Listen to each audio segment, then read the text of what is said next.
welcome to the Poorhammer Podcast, episode 182. I'm your host, Brad. This is my co-host, Eric. How's it going? And on today's episodes, we have the dead and the dead knots. I thought of that today at work. That's good. I mean, that's better than my death and not death. Yeah, that was terrible. Hey, I tried. So this is like almost a lore episode. Kinda, yeah. But we want to go through every faction in 40K and talk about how they deal with their dead, at least in relation to like the ones that affect the game. And also if they don't have any, we'll talk about some lore stuff at a light level. Yeah, it's gonna be probably a little bit different than usual, but I think we'll figure something out. Look, Eric came up with an episode idea. I'm letting him do it just because I'm so proud. Yeah, something like that. All right, without any further ado, let's get into this. Sounds good. All right, Eric, start us off from the top with your little explanation here. One of the things I've been kind of thinking about are like dreadnoughts are kind of neat from like a lore aspect of like very 40K-ish. And like life and death in general is pretty crazy in 40K. It's from like the absolute, like starving hivers in like the undercity like shitholes all the way up to like, Drukhari living it up as, their cabal leaders and everything in between when you're alive. And then, the death is also insane. You've got Tau, which just like do normal honor your dead with a funeral, and like there's some like remembrance stuff and all that, all the way to like Aeldari getting tortured forever by Slaanesh, all of that. But there's also the weird in between, the dead but not quite actually fully. I'd actually go so far as to say the aspect of death being different and weird is part of grimdark as an aesthetic. Like thinking of Path of Exile, thinking of Dark Souls and Elden Ring and all that. Just the way that these settings play with the concept of death specifically is part of grimdark in like my opinion of the aesthetic. And 40K obviously does it in spades. We're going to talk about a lot today. That whole range you get to explore. And to be fair, there's not usually that much, especially in 40K, on the happy side of these ranges. No. But that's especially true for the dreadnoughts, the dead but not quite fully death encapsulated. That's basically always bad. All right, shall we get into it with, let's just go in the typical order then. Let's start off with Space Marines and Dreadnoughts because it's what you wanted to base the episode on. Yeah, I think that makes sense. The Dreadnought, the Space Marines that were fatally wounded to the point that they can't be actually healed. You made a fucky wucky and you have to get in the forever box. I mean, that's certainly a way to sum it all up.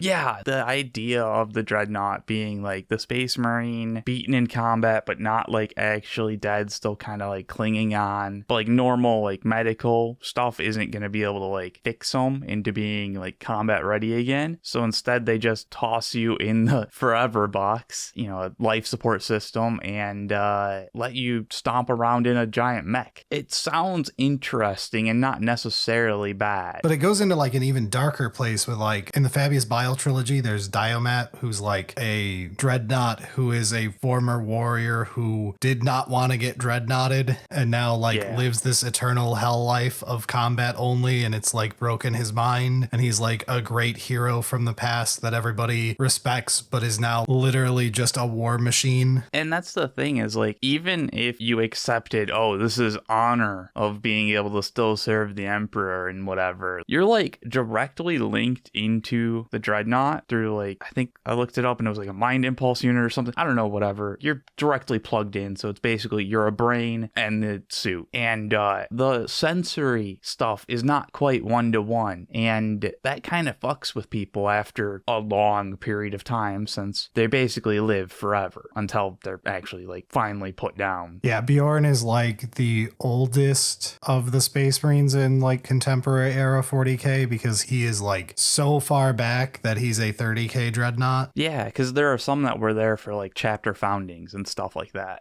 Yeah. And apparently the whole like dreadnought thing has been around a long time, like even previous stuff. I mean, it kind of makes sense of like, hey, there's this super injured person, we'll hook them up to a life support system, and oh, hey, we figured out a way to link your brain to move stuff around, and they're a warrior that's really good at killing stuff, and we need to kill a bunch of stuff. So hey, put put it all together and you got a dreadnought. Makes sense. Perfect. Yeah, except like eventually, yeah, you're gonna go crazy. I did enjoy the fact that because it's like basically given that you're gonna go crazy at some point. I don't know, it seems like it's standard procedure to have like your brothers basically like corral this Alzheimer's dreadnought into the stasis zone to be put to sleep until like the next time he's needed. So there's one other bit of lore that's like, people will mention it if we don't. Early in the Primaris era, it was said that Redemptor dreadnoughts used the pilot's life force or something to power themselves and therefore burned out their pilot. Okay, yeah. But they kind of walked that back and like just shoved it in the corner and forgot about it. I assume because from GW standpoint, they realized that's counterintuitive to the point of a dreadnought to eternalize a character so that you can keep them around. I could sort of understand that for like the Psyker dreadnoughts, so like the Librarian or the Grey Knight one, of like the ones that have never gotten Primarisified because we forgot. Yeah. But like that integrating the Psykerness into the machine thing could like burn out your soul or whatever. That would kind of sort of make sense in a weird way maybe. But like, yeah, it is kind of fundamentally in opposition to the dreadnought to have them die just from existing and doing their thing. This is the forever box, like you said. Come on. Yeah, just because it's more grimdark doesn't mean it's correct or right. You have to have purpose in your world building. I would argue that that's not more grimdark. Being stuck in it forever without really an option other than to die in honorable combat. Honestly, that's a solid, yeah, I kind of like how you're putting that. So with all of this like tech stuff put together, I did enjoy the fact that you're connected to this robot and your senses are all kind of like messed up. And so you get to speak just through a speaker. It's basically like all this high tech stuff. And it's just like, yeah, we just popped a speaker on it. Sounds good.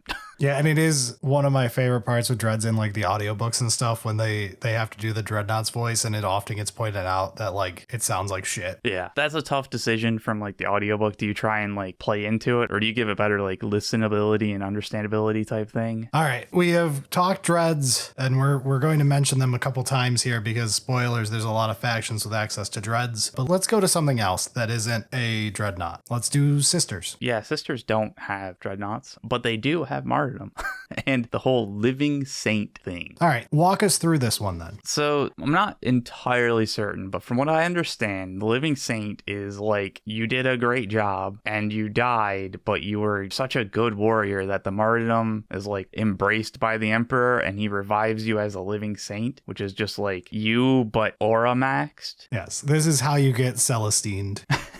I did enjoy that, like, everything I was reading was like, yeah, it's a pretty short-term thing. And I was like, no, yeah, that sounds right. Massive, like, you got the powers from martyrdom and are expected to continue to be awesome. Yeah, you're probably going to burn out pretty quickly. Actually, thinking about this may have been shown in the second Dark Imperium book with the little girl who gets, like, pseudo-possessed by the Emperor when she lets off the holy hand grenade nuke. But I kinda don't remember this. This was many books ago, and I still didn't really care about that scene enough for it to stick with me well. But yeah, obviously Celestine is like the main example of this, of she gets brought back like in major battles as like a force of the Emperor's will, ? Faith in the Emperor, something thereabouts. Warp fuckery, as you would put it. That's definitely one of the things that like points towards the Emperor being very godlike. Yes. That's one of the things that you point to and be like, well, but he did that. She very much takes on the qualities of a demon prince, but like the fancy holy look one.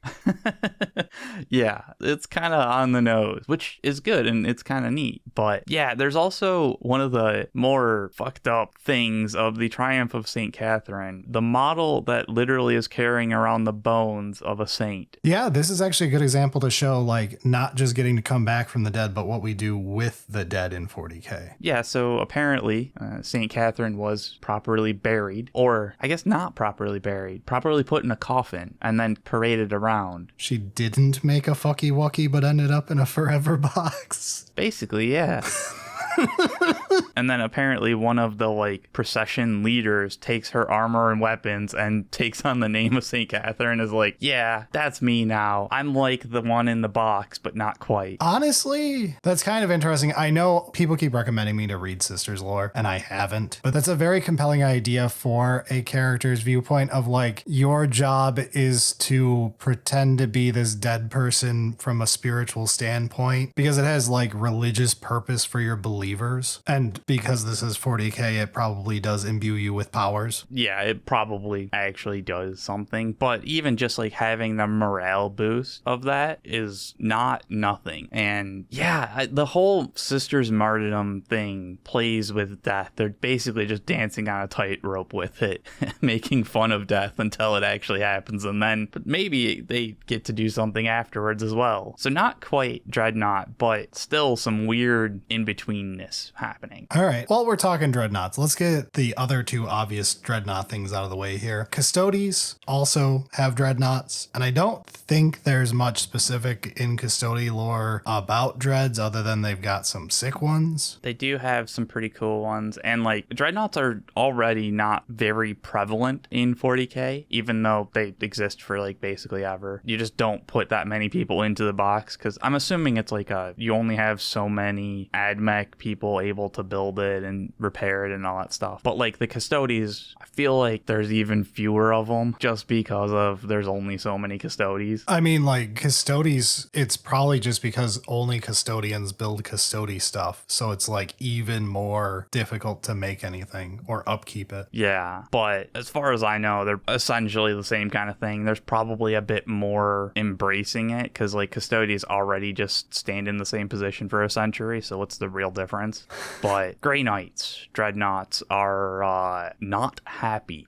Yes, so this would be the last of the Imperium Dreadnought ones, Grey Knights. And Grey Knights are, to my knowledge, not happy being put in Dreadnoughts because it's seen as a dishonor to you who already gave your all to the Emperor and should be given your rest. Yeah, well, I mean, they've got the entire fortress monastery thing that they're supposed to be properly buried at as a hero. That's like, you did it kind of thing.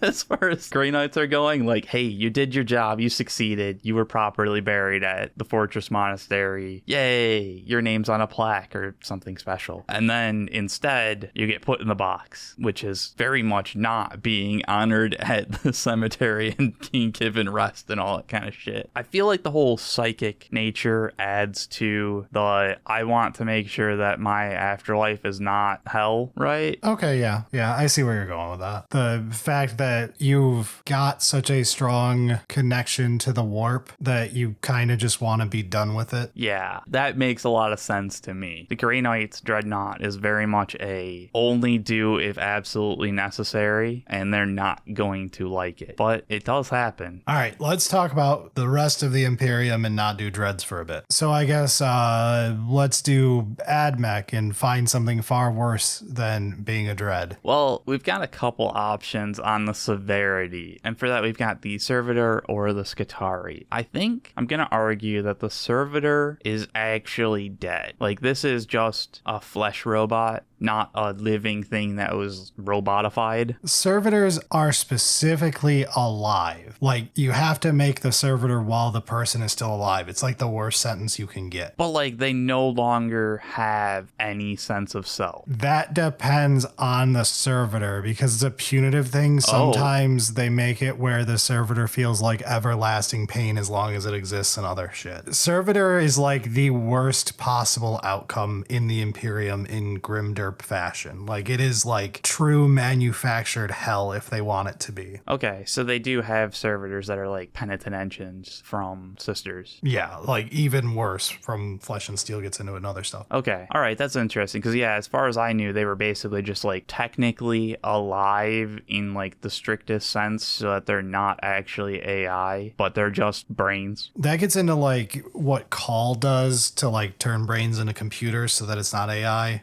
Well, Yeah. It still is, but that's okay. It's technically not AI, right? Like, It gets past the Inquisitor. and that's all that matters. Exactly. But yeah, the like actual servitors is like a horrible outcome. In my opinion, it's like the worst one on the list. But then Skitarii is the one where I think we get into like the philosophy of how much of your brain before Ship of Theseus problem comes into play. Because they're also heavily augmented. And not just in body, but like rip out half your brain and replace it with augmetic replacement. Yeah, and one of the big things there is they also toss in an emotion inhibitor, which I think pushes it a little bit too far for me, but like they have independent thought. They're still who they were with brainwashing and a few bits of their brain missing and a bunch of heavy augments, but like they're still kind of them. And we know from a book, I don't want to spoil why we know it from it, but there is lore for Skitarii refusing an order and not following an order. It is not like true death. Like you still have your brain. Yeah. Ish.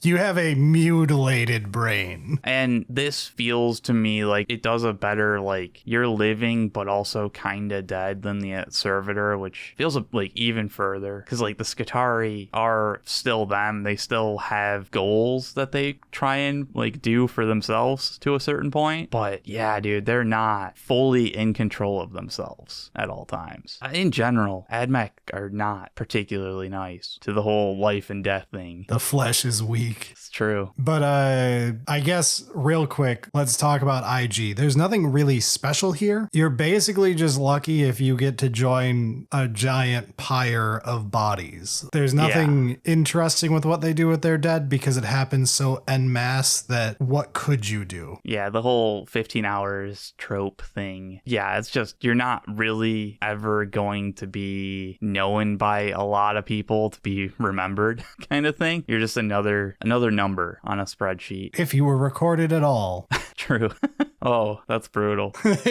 Hey, I mean, I've read enough lore where they take the time to point out how many things are just completely forgotten and done purely by like clerical error. Oh yeah, a couple clerical errors of like they showed up at a place they weren't supposed to be and so they disappeared from the ledger. And it's like, but they're still there. They go someplace, but their supplies don't. Right. So yeah, Astra Militarum, you don't have really anything special. Sorry. I think that's a good thing. In this very specific list, yes. I guess let's hit Imperial Agents. This one's a little weird because it's just like it's a bunch of assassins and inquisitors. Yeah, they technically have access to servitors and stuff, but that's boring. So yeah, like I guess do we talk about like the don't come back assassin, the Evisor? We can bring it up because it is kind of like the entire point of the Evisor assassin is to be a berserk killing machine that's unleashed as a essential bomb. You're not supposed to come back from it. So like, yeah, it kind of fits to the whole theme of they're living until they finally get sent on their mission to go die while killing everything around them. So it's kind of neat, but also all of the assassins are just fucked up in so many ways from how they get made. I suppose let's clean the Imperium off with Imperial Knights real quick. So Imperial Knights is an interesting one because obviously the knight doesn't do anything specific when it dies, but the pilot, you basically over the course of piloting your knight, you become an imprint of your mind within the knight. So like knights with long histories are known in Knights lore to be difficult to pilot and tend to be passed down family lines to help you have a chance at piloting the knight as it gets sassier as more and more people get jammed into it. So like you have to argue with grandpa and your great uncle and your great great grandma who don't want to do this and want to go die valiantly in a useless fight over there, even though you got ordered to this part of the battlefield. Yeah, because clearly they know what's best, and why aren't you listening to your elder? Just let them do it. And there is the whole like, is it an AI or is it warp shenanigans because of how knights are piloted using the brain and everything? Yeah, the fact that there's a whole rite of becoming or something like that that links the throne to you indicates that there might be some type of warp shenanigans shenanigans going on, and it's not just an AI copy. It sounds annoying to deal with while being alive, and probably also super annoying to deal with in the throne with everybody else complaining. Yeah, I do think, not that I can point to too much Knight lore, but if you are a fan of Knights, I think Assassinorum Kingmaker is a fantastic book for Knights fans. I've shot it out on like several of our lore episodes, but man, that book made me really want more Knights lore.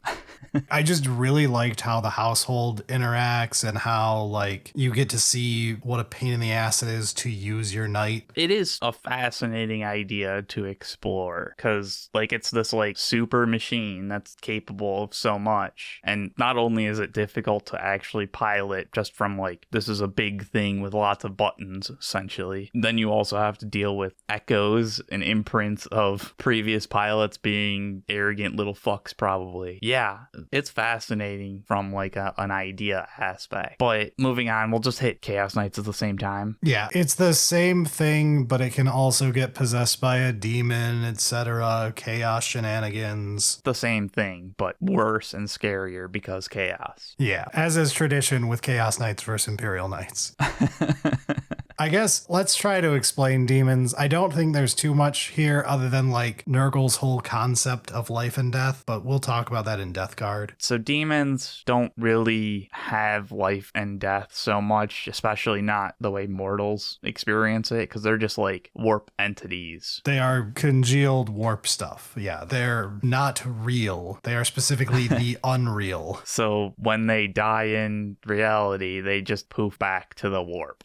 Yes, there is some lore for like a great unclean one getting slain and getting sent back to Nurgle's garden to regrow as a fruit, like stuff like that. So like there is a quote unquote recycling, at least for Nurgle. And I think that would kind of make some sense of like you're banished from reality. So you scatter into the warp and need to like recoalesce into the demon that you were, as opposed to just like warp goo. That kind of sort of makes sense. That gets into the whole banish stuff and all that, but it's not really death as the rest of the setting has death though. No, and there's a kind of fascinating one of the pink, blue, and brimstone horrors because you kill the pink one and it just explodes into two blue, and similarly the blue exploded into brimstone, and that whole chain kind of shows the whole life-death thing is not a simple thing for demons. And while we're rushing through some of these, let's do CSM, Thousand Suns, and World Eaters all at once here. They don't really have anything special versus Space Marines other than add chaos spikes to it and possibly demon horrifying possession / warp shenanigans. Like Hellbrutes are dreadnoughts, but like worse. The one thing that was kind of interesting is, so for the dreadnoughts, like the Space Marine dreadnoughts, when they go a little crazy, their chapter brothers will like corral them into being nice and like go to sleep kind of thing. Whereas on the chaos side, they just don't fucking care. They just rip your sarcophagus out and you get to experience complete sensory deprivation. Great. Fuck. Again, somehow worse. Thousand Suns Hellbrutes have the worst written lore ever, and I will not repeat it. I hate it. Oh, come on. It's fun to trick others into... No, it's so stupid. My Thousand Suns dread is not even a Thousand Sun. It's a fucking Night Lord. Fuck off. It's kind of a funny thing to do for, Tzeentch Thousand Suns, to trick somebody else into your forever box. It's fine for like a character in a book to have an interesting character. It's stupid to make this the main lore for your dreads because you forgot about All Is Dust and gave them Hellbrutes. Yeah, it is a little difficult with the whole disembodied spirit thing. And not give them 30k psychic dreads that they used to have, therefore making it make sense that they would have dreads. But fuck you. Anyway.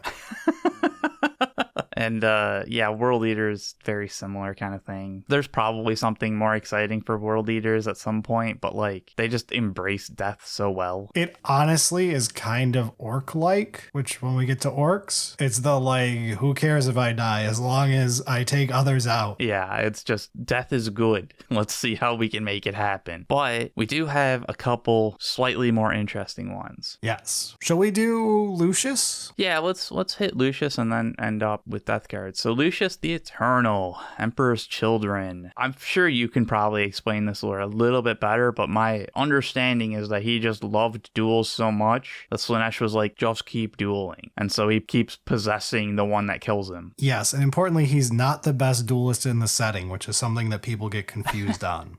The guy he loses is part of the gimmick. Right. So Lucius is a good duelist, but there's the running joke of I'm the best duelist, Space Marine, and it's like, you're not even the best duelist in our Legion. Ah, yes. So Lucius has the Slaanesh gift / curse / whatever. Slaanesh enjoying himself. It's whenever Lucius dies to an opponent in a duel, if that opponent feels pride, and no matter how Lucius dies, someone felt pride because 40k Grimderp. We can get into that later. But if anyone feels pride from killing him, then it will consume them and take them over, and they become Lucius. And when he is finalized again as himself, they are another face on his armor, because his armor is like a bunch of faces. Yeah. That last little bit there is the 40k part. That's like, you just had to keep going. This wasn't creepy enough. No, the 40k part is giving you the out of, as long as the thing that killed him can't feel pride, he would be done. Right. They have things where, like, he dies to a cruise missile, but because someone at the factory took pride in their work, that person becomes Lucius. Fuck off. That's a little weird, but I mean, like, I could sort of see it working a little bit better as, like, the commander who ordered the strike got him. Yeah, but it, like... It's frustrating because Lucius should not be eternal, because if he dies in an accidental bombing, or if the person who ordered a bombing isn't aware they killed Lucius, then Lucius is gone. That would make sense, but it would also kind of like ruin the mystique of it. So it would either ruin that, or they would have to write it so he never encounters that, which whatever. It's an interesting little flavor to Emperor's Children and how Slaanesh is just continually playing with them. But Death Guard is where we get Nurgle's hatred of death, essentially. Yes. Death Guard with like Poxwalkers and the Death Guard themselves are great examples of Nurgle's core philosophy that life and death is not binary states. It is a sliding scale that you can move around between. Yeah. The Death Guard are capable of just moving along the scale from dead to alive and only be mostly dead or mostly alive. The fact that like an early scene of, I think it's in Lords of Silence, where he like takes a Nurgling and jams it in his blown away kneecap and replaces his kneecap with a Nurgling, and like it just becomes his new knee. Brilliant. Given the like rot that's infecting them all, I guess it could kind of like fuse it all together. It kind of sort of makes sense. Yeah. The Poxwalkers themselves just being like, you know, the actual like Walking Dead being infected by the walking pox. So they're like actually zombies and like keep coming back. The entire theme of Nurgle is very much the walking between life and death and like, don't worry about it kind of thing. We'll figure it out later. Not particularly the most enjoyable way of living halfway through life. Yeah, that gets into the whole if it's enjoyable or not, because like there's a lot of lore supporting that Nurgle followers do find joy in it and like think they have a secret to the universe no one else seems to understand. Yeah, Grandpa Nurgle. But also there's like counterpoints to this. It's complicated. Nurgle lore is interesting for that. And I could see it being not an exact, oh, it's either great for everybody or terrible for everybody. It can also be both. It can be you think it's great when an outside observer is horrified by what has happened to you and what you think great is at this point because you're so gone. Right. And like that can become a sliding scale as you continue to experience it. At the start of becoming a Poxwalker, it's awful because it's basically puppeting you around while you're conscious. But eventually you go crazy and just kind of embrace it. So it's a complicated one. I guess we can move on to also another complicated one with Aeldari. Okay, so moving into Xenos, Aeldari is a great start. So this is going to include Harlequins because they actually do the same thing here. You have soul stones because if you die and don't put your soul in a stone, Slaanesh immediately eats it. And you do not want Slaanesh eating your soul. It's not pleasant. doesn't. No, something about eternal torture. I don't know. It's probably fine. But the Aeldari all wear soul stones to like catch their soul when they die and get put in the stone. And then you can get put into a network and basically have a manufactured afterlife in like a spirit infinity circuit thing. But for actual 40K-ifying this, more than just you can have your soul eaten. Yes, more than that. You can put these soul stones into Wraithbone bodies to create wraiths, like Wraith Guards, Wraith Lords. Wraith Knights are made of twins who have to like Pacific Rim pilot the Wraith Knight. I'm vaguely remembering this lore. Yeah, there was something where it's not just like take one of the best warriors, put it in, they're good. It's like a little bit more to it. Yeah, I think Wraith Knights is the Pacific Rim piloting. You gotta have twins who can like do the left leg, right leg at the same time. All right, yeah, that makes sense. Berilio desperately wants to put in Pacific Rim footage on the YouTube video, but it will demonetize us instantly and possibly strike the channel, so he can't. Don't do that. But yeah, so the combination of Wraithbone being the magic-y material that's like grown super substance unobtainium until the 10th edition codex has terrible writing because they let the intern write it. It does whatever it needs to do to fix the plot holes. And that's fine. Out of basically all of the factions in 40K, there's like 3 that work for that kind of stuff. Aeldari, just because they've been around for so long. Necrons, for the very similar reason. And Orks, because lol Orks. And honestly, all 3 of them being the eldest races makes it more believable that they have the beyond comprehension stuff. Yeah, where it's just like, can't explain it, but it does a thing. They would be able to explain it, but none of us would understand. All right, sure, I'm good with it. This just makes me think of the stupid bell curve meme where it's like Orcs on the left side, Necrons on the right side, Eldar is the guy in the middle whining. It just works. No, here's a complex reason why it works. It just fucking works. That's so true. Holy shit. But yeah, the Aeldari Spirit Stone thing is such a hilariously fascinating way to get around Slaanesh. Just put you in a stone. Yay. I hope that stone stays in good hands. And doesn't get picked up by a Drukhari. Yeah.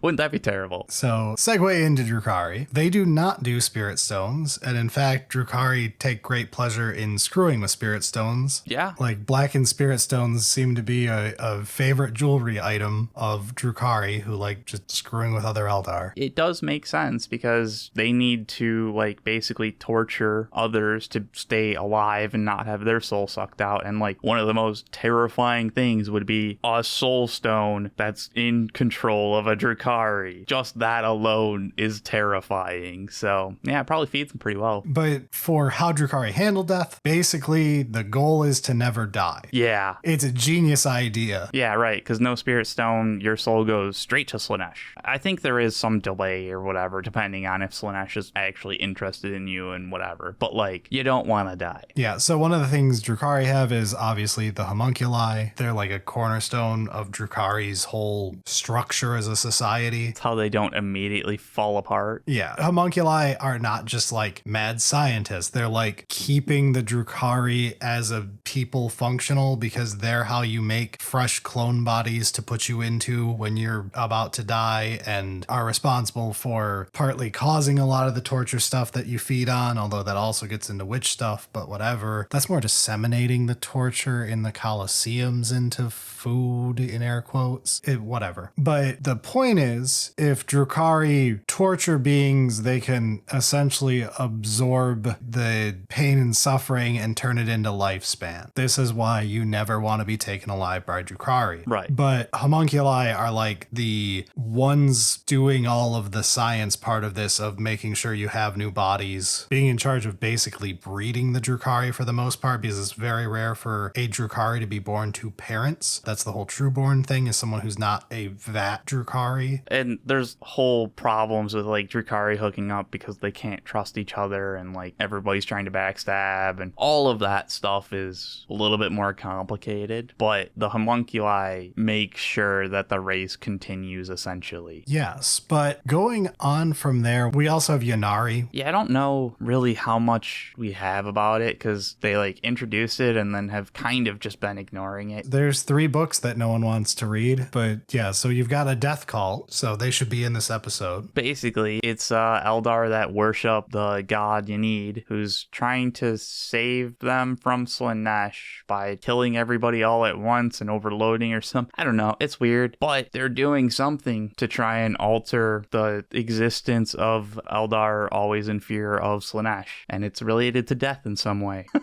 I don't know, man. It feels like it's just half-baked, and I want so much more because it could be very interesting. Okay, let's go from elves to dwarves then, and let's talk Leagues of Votann. Yeah. Our newest addition to 40k lore, and they already have some pretty interesting lore as far as how their whole death and, I don't want to say rebirth, death and passing on of your genetics / thoughts, sort of. Yeah, the whole like passing the torch down is not like just genetically. It's also like some of your history and knowledge just kind of gets passed on because of how Votann cloning stuff works. To explain this a little bit, Votann don't use cloning like bile or like the homunculi do, where you make a new copy of your body and jump into it. Votann use clone skeins, which is like you take a bunch of people in an area and you upload all of their minds and DNA gunk into a vat, and then you shake it up and spit out a person, and then you spit out 500 more people, and you use them all as the baseline for that person. So you end up with a unique new person, but they are based off of that group who make up that clone scheme. Yeah, which honestly kind of interesting on a way to like get away from the whole clones degrading thing, while also not just having like these two were cloned over and over again kind of thing. Yes, you managed to stop issues like Bile's constant Nurgle-based degeneration thing of the gift that chases you to your next body, because it's a different new person. It's not you over and over again body hopping. Right, but that does mean that death is a little bit, I don't want to say like less important, but it's treated differently because you're going to be passed on to the next group. But like if you did well, you're going to be pushed on to like, hey, the next group is going to be including you. Good job. And just the whole idea of downloading of the kin and having the Votann like keep watch and like figure out the best ways to continue onwards is an interesting look at how you can handle, you know, life and death in 40k. Yeah, it's an interesting twist on death in a sci-fi setting that I like. It gets you the pressure too that Space Marines have with like Space Marines always want their brother's gene seed or whatever Alabama stuff. But Wow. with Leagues of Votann though, the kin have to worry about gathering up their dead so that they can take them back to the Votann to upload them. You want to make sure you get your dead's corpses out in one piece and not have them be destroyed. Yeah, which honestly, one of the better outcomes of this list is like, you know, you die fairly normal stuff and like they try to do their best with your remains and then trying to carry on what's left, which not bad considering a lot of the other options on this list. So I guess let's do 2 of the quicker ones. So like Tyranids, they just reabsorb biomass. So if a bunch of Tyranids die, then they just get souped back and sent back to the hive ship to be reconglomerated into new Tyranids. It's just using energy and a bunch of matter to reform the matter into new living things, shove it out the door. It's one of the like whole hive mind things of like you don't really have a sense of self, so like don't worry about it. You'll get reabsorbed into the conglomerate and figure it out to be whatever the next needed thing is. It's a hard thing to remember as an individual being that because Tyranids are a hive mind, the entire Tyranid invasion fleet is a finger. It's not even something with a soul brain. It's hard to wrap your mind around the fact that every single Tyranid is like cells in a single person's body. At an individual level, you constantly break down cells and build new ones. Right. But that's like not you having to deal with life and death of those cells. Yes. It's an interesting scope look, but it's very difficult to wrap your mind around. It's honestly kind of similar to how demons are like, they don't really do the whole life death thing. And similarly, Tyranids don't. So long as they're able to re-get that biomass, it's not a problem. They don't care what biomass either. It's just you need to replace the lost matter so that you can create your new being out of the matter. Yeah. Genestealers, I guess they have more sense of self. Yeah, Genestealers is really like Guard 2 here, where it's like, you're all important. Let's rise up against our oppressors. And then you die on the front lines and they're like, lol, I'm out. We were just going to get eaten at the end anyway. Yeah, I was going to say the only like real change is that like they're being embraced by the Emperor as them being eaten and turned into biomass. But they're really thrilled about it. Right. Yeah, so that's Genestealer. Oh God. That was terrifying. Yeah. My computer just made a very loud noise. I really thought something bad was about to happen. You made sure you installed the fan the right way. I installed the fan the correct way. I double checked it with a fucking Kleenex to make sure it was blowing. I'm just like, I'm waiting for you to I always do these things when I inward. install a fan. Fronts go in, back goes out. You gotta blow the back out. Internal pressure Eric, being blow good. the back out. Berilio, Google blowing backs out. Don't tell us about it.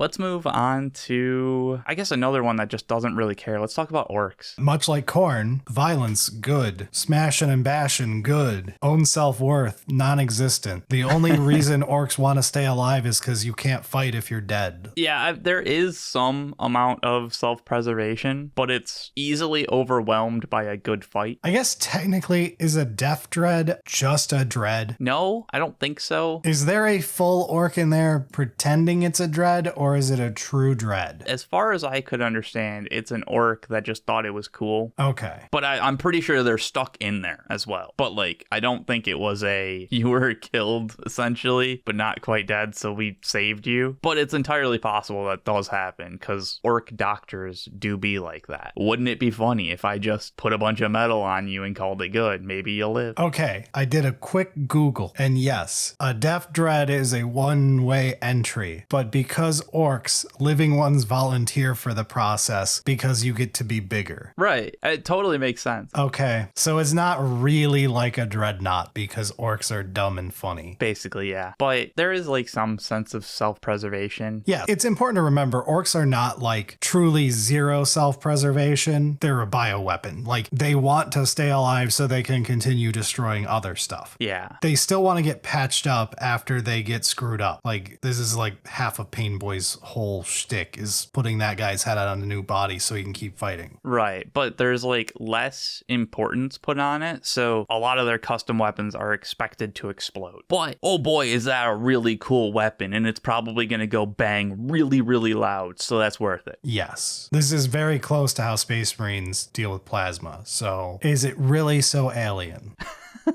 Always overcharge. But yeah, the whole thing about orcs also, like, when they die, they just become like more spores. To constantly refresh orc numbers means that like they don't actually have to worry about it either. So the whole self-preservation is not that important. Still works out fine in the grand scheme. Let's do Tau and end on Necrons because of thematic reasons. So Tau, having just read a Tau book, being experts on the subject now, all things Tau. Oh yeah, absolutely. They kind of get the most vanilla real life version of respecting your dead. I mean, that's a whole Tau thing of like they get the most real life sort of expectation of what could happen in a difficult universe as opposed to lol Space Marines. Someone with a wrinkly brain having an idea and basic empathy. Yeah. As opposed to the rest of 40K's stupidity. There are baselines so that we can remember there is a baseline to the setting. But as that, they do just kind of have normal funeral rites as needed. And like, because it's the Empire, the different parts do whatever they need to do to honor their dead. Yeah, Kroot being one of the more interesting ones where you eat your dead. Specifically, Kroot will, over the course of fighting and everything, they end up eating a bunch of other species to absorb their genetic data and then like use it to augment themselves. And then when you die, your clan eats you to absorb that, which is an interesting concept of like a growing, it fits the term Genestealer more than what Genestealers do, which is kind of the reverse. They're like gene givers. They're basically just a virus. Yeah, whereas Kroot are like truly, they take other people's genes when they eat them and absorb them into them. Yeah, they eat their own dead to make sure that those pass on to, the future and it's not lost in any way kind of thing. Truly just gaining strength from the dead. That is kind of a neat aspect that I'm excited to see a little bit more of in the future, but... Yeah, but for like regular like Tau citizens of the Tau Empire, they like respect their dead and have like proper graveyards and memorials, and you can go to one and talk to if you were important enough to get one, talk to a like little super basic AI with a couple of different strings it can go down for conversation paths depending on who's visiting. Like, it's a very like future real world thing you could expect out of a memorial thing. Yeah, and like depending on, how important you were and what your knowledge was, your memories could be far more intricate to make sure that like the Tau Empire isn't losing certain parts of the craft and all that stuff. But yeah, you've got like the Pure Tide Engram chip, which is like a relic for Tau, is literally Pure Tide that you can upload. Like Pure Tide was a dude. So like they can like grab a whole person's mind state so that you don't lose access to that. Well, and I mean, they also do cloning. So like you can just clone somebody, upload their memories, and like that person, again, with slight problems due to cloning. But in general, they're pretty down to earth on what to do with their dead. Nothing too abhorrent. No, it's mostly a more intelligent take than most of the rest of the setting and how they do it. Yeah. As is tradition with Tau compared to most of the rest of the setting. But let's end with Necrons, because we're talking about the dead. And one of my favorite aspects of Necron lore is while Aeldari is a dying race, Necrons are a dead race, which is like a very interesting thing that 40K has that a lot of settings do not have or like think about, is the idea of a dead race. There will never be more Necrons. It's over. Yeah, rip Necron tier. Yeah, the Necrons are all that's left. And anytime a Necron does not get reanimated, it is permanently one less Necron in the universe. -1. Yeah, so this gets talked about a lot in Twice Dead King, less so in Infinite and Divine, because again, you get to see Trazyn and Orokin's perspective, and they're from extremely rich dynasties where most stuff mostly works still. But Twice Dead King is a perspective of a much less important and well-off dynasty, and you start seeing like facts that like 3% of Necrons that get destroyed don't get reanimated. Therefore, you very quickly would run out of Necrons. It's a very interesting concept, the idea that it's over. You are just sitting there as... You're a relic. Yeah, you don't have the hope the Aeldari do. You're a dead end. The Aeldari are trying to fight against their dying race and like trying to get back on track, right? Necrons don't have that option. It's too late now. Well, I mean, maybe they'll find a way. Yeah. There's the whole anytime the Deceiver wants to screw with them, but...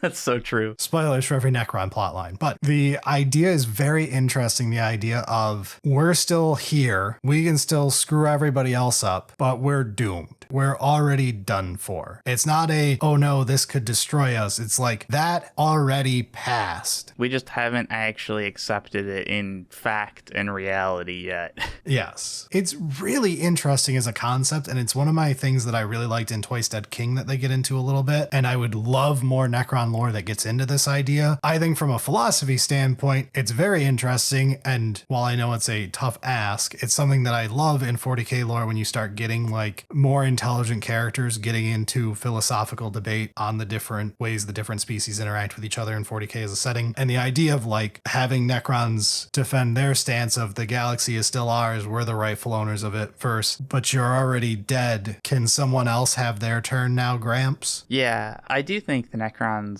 make a great viewing lens into the rest of the setting, just because they are already dead, like you've been saying. Like, they're not actually changing. They're not really living. They're not gaining new experiences to adapt and become, a living race, essentially. So, like, their perspective on everything else is from, like, a fixed point kind of thing. So, really, there should be more done from the Necron perspective to see the rest of the environment. But there's also, like, the whole flavor fire virus and destroyer thingy that kind of fucks with them. There are still things that Necrons fear greatly too, yes. Like the idea of losing your mind is absolutely terrifying. But yeah, there is a whole bunch of interesting stuff with death in the setting. Necron-wise alone, we could do an hour discussion on things like the Disfract and everything. But yeah, trying to just keep this as a more overall topic, dip our toes, as it were. It was just something that like kind of interested me and was like, hey, we should talk about this.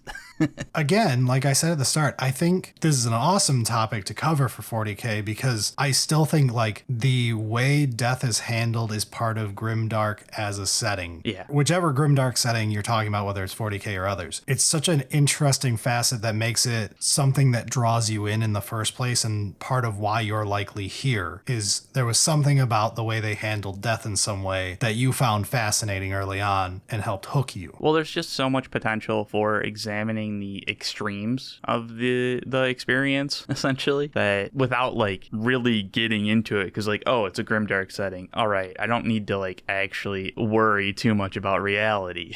But there's interesting things that can be brought up with it. So yeah, it's quite nice that 40K does embrace that as a part of the setting. All right, I think we... No, before we go, we have to do the shout out things. We've got merch. Okay, I have been stopped. Yeah, we also have a Patreon, patreon.com/solely-singleton. I do not know if this episode got delayed due to a data slate that hasn't happened yet, or if that's in another week or two here. If it is, sorry, we're not reading patron names because it's not time yet when we're recording this, and so likely it'll be really late this month, depending on when the data slate hits. Also, how was Silksong? Oh yeah, was Silksong good? Is it super disappointing? Is it like a 6 out of 10? Is Berilio crying, thinking back on this edit job? Did he audible into playing the Star Wars game that he was talking about? Oh God. All right, that does it for us this week now, though. Please, if you're on YouTube, do the YouTube pleasantries. It helps us a lot. We need to remind you of that. And now it's too late in the episode and you already turned it off. But whatever. That's it for us comment, this week. subscribe. That's it Bell. for us this week. That's it for us this week. Now I'm giggling too much. I'm sure half of this stayed in. That's it for us this week. We're out of here. Sounds good.